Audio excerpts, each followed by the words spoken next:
Oh, yes. Here we go. Have you seen Tony Hinchcliffe lately?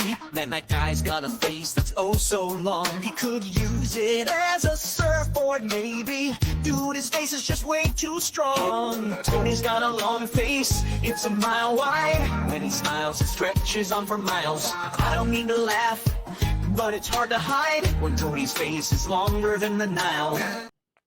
Hey-o. Well, all right. That one was a banger. Thank you. That's what we produce here, Austin, is solely bangers. So last time you were on Hack Ride, we talked about Daniel Tosh talking about cancel culture.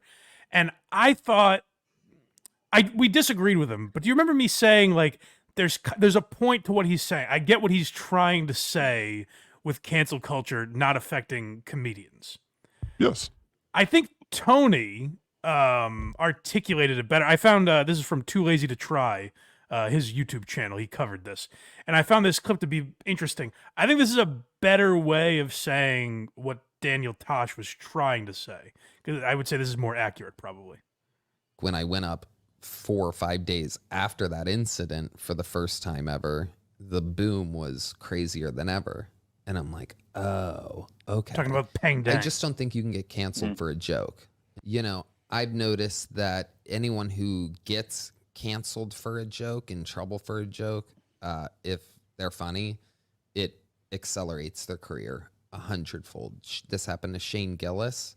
Yeah, it was with Saturday Night Live. Yeah, and you look at that mistake. But now he's bigger than Saturday Night Live would have ever made him. Exactly. In fact, he might be bigger than Saturday Night Live, period. He might have more people watching him and paying him and seeing him live. I don't think might, by the way. I think that's unquestionable. Yeah. I think if you added up the careers of everyone on Saturday Night, like, you know, Bowen Yang and Mikey Day. I don't know who the biggest person on Saturday Night Live even is right now.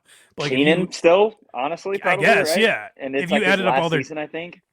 If you added up all their ticket sales, I think Shane dwarfs them. Like here in Boston, Gillis is playing the Wang Theater, which I think is like a 3,000 seat venue. I think if you had Saturday Night Live, I don't know if they could fill that room if they did some sort of live show there. No, yeah, Gillis is it's hard to argue that he's not at least top 3 biggest acts right now. And I believe he's the funniest, but yeah, he's definitely up there as far as ticket sales. Yep. The entire show's cast. I don't think there's anybody there. I think if you combine the entire cast and looked at their ticket sales, I don't think they are anywhere near what he's doing. I mean, he's an absolute monster, and more importantly, I'm sure I stole that from Tony. I must have heard him say it, and it implanted in my brain. I'm like, hey, guys, here's a thought I had. And then, nope. So if they tried, same thing happened with Ari Shaffir, another great comedian.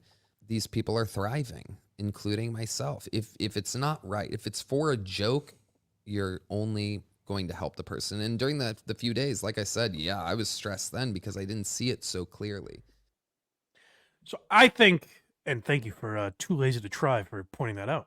I think that's a much better way of saying what Daniel Tosh was trying to say. Because my argument against Tosh's comments, Tosh was basically saying cancel culture is a good thing because that's how we evolve. And my point to that was, we have no idea. And I was just listening to an interview where for the All in the Family episode I did, I was listening to a bunch of Norman Lear interviews.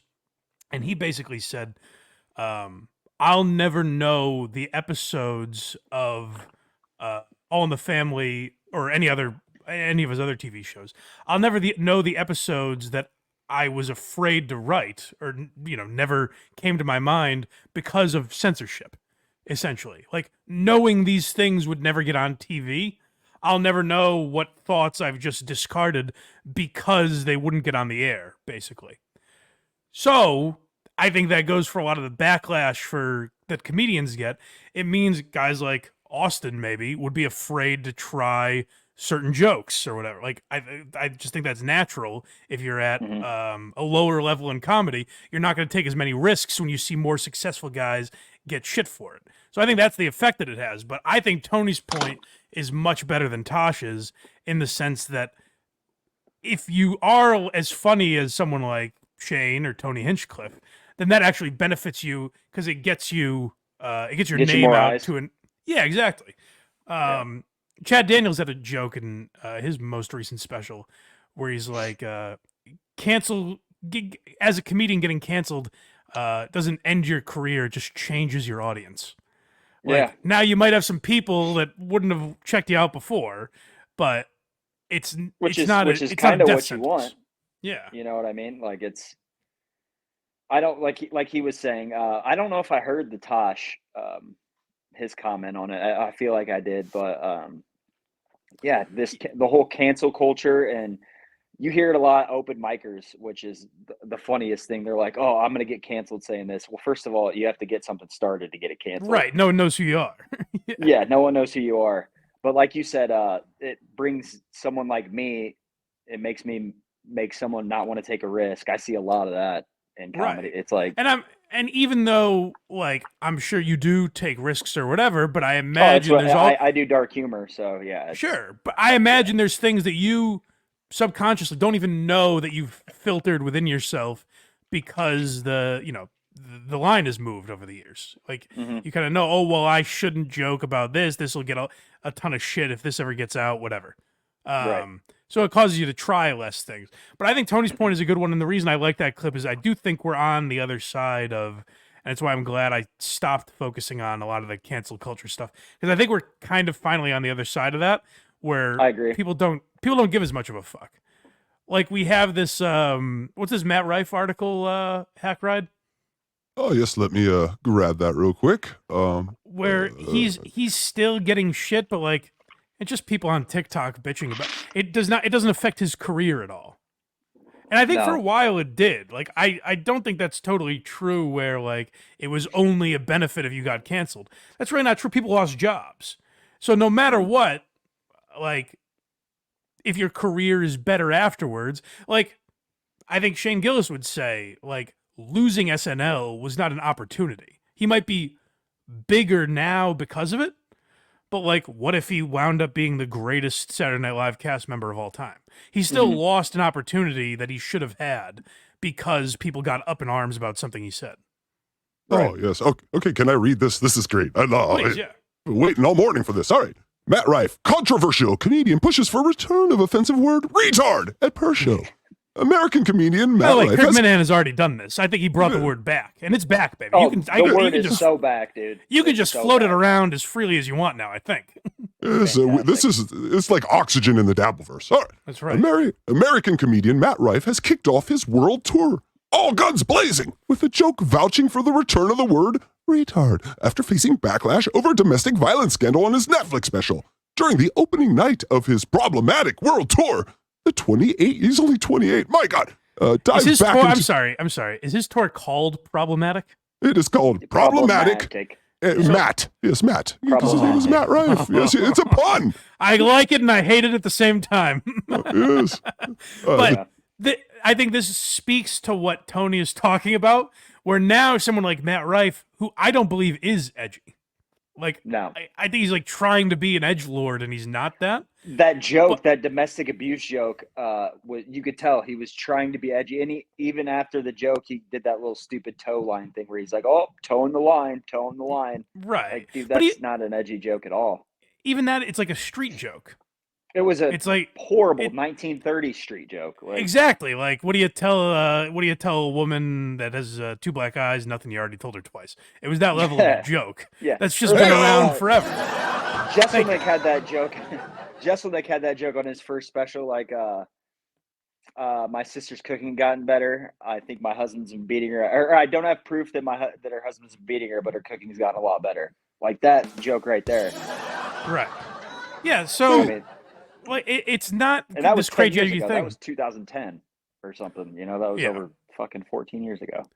But I think, like, to kind of back up Tony Hinchcliffe's point, now comedian, like, it's a good thing. This is branding for Matt Rife to be like, hey, am I going to get canceled, guys? Are people going to come after me? And they're giving him what he wants by writing these articles about it. You see with Chappelle, where, like, they tried this time. Like, I saw some articles attempting to be like, Dave Chappelle's special, huh, guys? A little he mentions trans people again. And this time, like, no one took the bait. Everyone was just like, fuck off. Let him do what he wants. Yeah. Let him Let him make a joke. Although, did you like Chappelle's new special? I liked that. Like, I think it's nowhere near like Killing Them Softly, No. but I liked that he wasn't taking himself as seriously as he has in the last Mhm. few. I just I loved it up until that last joke. You could just tell that the punchline was going to be about a trans guy from a mile away. Right. Yeah. That's where it's like, all right, Dave, we got it. You know, we got the trans thing. Yeah. But I will say that another thing about his special is like, I was amazed when he's like, all right, I have one more story. I was like, holy shit, this flew by. Yeah. It yeah, was did very go- quick. It was very fast for an hour special. And Yeah. like just if he actually comes out with another Chappelle show, that's going to be the biggest thing. That would be, Out. but I would worry with that. It's like you had what some people consider the greatest sketch show of all time. Why Yep. would you ruin that? Like, there's a chance it's not as good. You know? Yeah, we've Think so? all seen Arrested Development's fourth season. Yeah. Yes. Exactly. Yeah. Right. I just feel like it could he could get any writer, anybody he wanted. You know. But you know what? it Chappelle's could problem go to me. either way. Chappelle's problem to me is like he started calling himself the GOAT, and he wears a C on his chest and all that. Like, I don't know that he has the same instincts that he had when he was writing that show originally. Right. You know, that's what Him would and worry Neil me about Brennan. him. Yeah. The better of the Brennan brothers. Let's just put it that way. Yes. All right, let me finish reading this, Mike, because we're getting Oh, into some gaming language here. Yes. All right, so during the opening night of his problematic world tour, the 28-year-old dived back into his repertoire of controversial comedy in front of a sold-out crowd. This time, the Los Angeles-based comic launched his set with two cautious jokes about the terms retard and faggot. The jokes were both a hit, with a somewhat intoxicated, they're Australians, of course they're intoxicated, mostly millennial crowd, with the comedian was testing his brand new show on. Quote, I think that we start with something that's been a little heavy on my heart recently. I really want the word retarded back, he said. It's a derogatory term associated with someone with special needs, mentally handicapped or mentally retarded, right? Now, whenever you refer to somebody with special needs, you're mentally handicapped. That's what you say. Nobody even says mentally retarded anymore. So theoretically, It's like Seinfeld doing a bit. Like, they're not even retarded. It's on the table. Retard's on the table. But Is here's this where what Matt's like going to do now? here's where I like Matt Rife and I hate him at the same time. Like, I like what he's trying to do, but I just don't think he's that guy. Where it's No, I dipping see it. where he's going. Yeah, he's dipping his toe into the Edgelord world, but it seems like even this is kind of late, where he's like, hey, you know, I'd like to bring... It's like I've heard people say, I want to bring the word... I said, Kirk has said it before. Like, that people have talked about that before, and Matt's kind of late stumbling into this because it's not genuinely who he is. I don't think he's at the forefront of this stuff, whereas someone like Chappelle is, because that's genuinely what's on his mind. Matt's like shoehorning it into his act. Oh, God, it's so yeah, bad. it's very forceful, and once again, it's just like that domestic abuse show. If the joke would have been good, we wouldn't have been hearing about this. Yeah, And I'll just also be fair to Matt and say we are reading this. Like, I don't think that's fair to comedy to read a transcript of it. But I'm reading it very well, if you read though. a joke of mine, you'd You be are. like, this guy's insane. right. Let me just finish with, he says, he reflected on the Black Eyed Peas 2003 hit song, Let's Get Retarded, and he said, it's one of those words you really shouldn't use unless you are directly associated with it, which I get and respect. Now we'll never have another song like that. So I don't understand. See, and this is So where I'm is saying he he's making dipping fun his of the song? he's dipping his toe in, where it's like he wants to say the word retarded on stage. Yeah. But then he also kind of wants the people that are like, yeah, but Matt gets it. You know, like, he understands that you're not allowed to say those things. And when it's genuine, that works. Because I remember before he got canceled, people would, like, liberals, like super progressive people, would write articles and say this on podcasts. They would say, the one guy who's allowed to make a rape joke is Louis C.K. because he handles it well. And the reason he had that reputation is because it was genuine to Louis. Mm-hmm. Matt is shoehorning himself into that role. Like, he wants to be that guy now. I think he wants to be... I wouldn't be surprised in a couple of years if you see Matt have like an end to his special where it is some Chappelle like or Carlin like life lesson, you know? Yeah. Like I think he wants to be that guy. And even in the end, did you watch his most recent Netflix special, Austin? The Natural Selection. Yeah. Yeah, I tried to get through it. I couldn't. I made it about halfway through. Well, since you didn't make it to the end, I'll let you in on. But I did see the clips of where he did Yeah. the mic drop, Yeah, the ironic mic drop. That's tough. Where it's like, and Yeah, the example I always use is it reminded me so much of Carlos Mencia, the end of his Comedy Central special, where he goes, "But sometimes, man," and then he just walks off the stage, and you're supposed to think like, "Wow, that's deep." Like, you know, Yeah. he made us laugh, but now he's making us think. Sopranos ending. yeah, that's exactly what cut it to was. black. Yeah. All right, would you like to hear how he finished his set? Then we'll get out of this. Okay, He said, yeah, that's fine. we could get this word back by 2025, I believe. It's going to take all of us, Perth. And then he goes into a controversial closing where he says, okay, let's work together. Let's save these words we love. I'd suck a dick to get faggot back. No disrespect. No disrespect. Sucking someone's dick is actually the most retarded thing you could do to someone. Hey-o! All right, I'm in. You know what? This is what Matt Rife's winning me back. I'm in. Yes, and then the final line is... Blind Mike. The final line here is great. Addressing rumors throughout his show, Matt Rife also strongly denied he uses lip filler. Apparently that's that was important. it was. I don't know.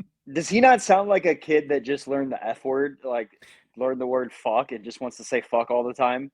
It feels like a lot of that. Where it's like Louis and Bill Burr had like brilliant bits on that word years ago, and Matt's is just kind of a, you know, he had the guts to say it on stage, so good for him, I guess.